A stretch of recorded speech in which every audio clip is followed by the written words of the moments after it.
ప్రభుత్వాలను చూసినాం. ఎవ్వరు కూడా ఈ దేశంలో శాశ్వతం కాదు. శాశ్వతంగా ఉండేది మంచి చెడు తప్ప ఏది శాశ్వతం కాదు. అంత పెద్ద మనిషిని పట్టుకొని తెలంగాణ రాష్ట్రాన్ని సాధించినటువంటి గొప్ప వ్యక్తిని పట్టుకొని మరి ఈ విధంగా ప్రవర్తించడం అనేది దుర్మార్గమైనటువంటి చర్య. దీన్ని తీవ్రంగా ఖండిస్తున్నామని చెప్పి తెలియజేస్తాం. మీకు రాష్ట్ర వ్యాప్తంగా కూడా టీఆర్ఎస్ శ్రేణులే కాకుండా తెలంగాణని ప్రేమించే వాళ్ళు, కేసీఆర్ గారిని ప్రేమించే వాళ్ళు, మీకు ఇంటలెక్చువల్స్ కానివ్వండి, విద్యార్థులు కానివ్వండి, మేధావులు కానివ్వండి, ప్రతి ఒక్కరు కూడా రాష్ట్ర వ్యాప్తంగా ఈరోజు బాధపడుతున్నటువంటి సందర్భం. తప్పకుండా సందర్భం వస్తుంది.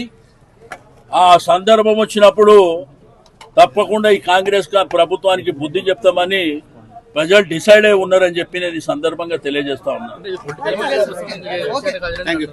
పొలిటికల్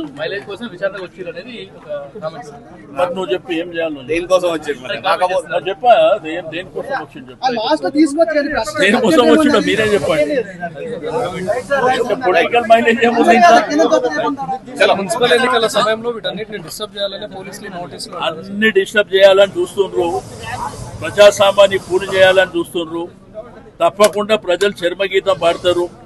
కాంగ్రెస్ ప్రభుత్వానికి కూడా ఎక్కువ రోజులు ఉండవు.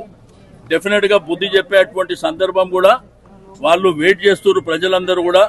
ఎందుకంటే రాష్ట్రంలో రైతాంగాన్ని, ప్రజల్ని, విద్యార్థులని, యువకులని, రాష్ట్రంలో ఉన్నటువంటి ప్రజానికానికి 10 సంవత్సరాలు సేవ చేయడమే కాదు, ఒక రాష్ట్రాన్ని సాధించిన ఆ మహానీయుడిని పట్టుకొని ఈ విధంగా ప్రవర్తిస్తారా అని చెప్పి ప్రజలలో ఆక్రోశం ఉంది.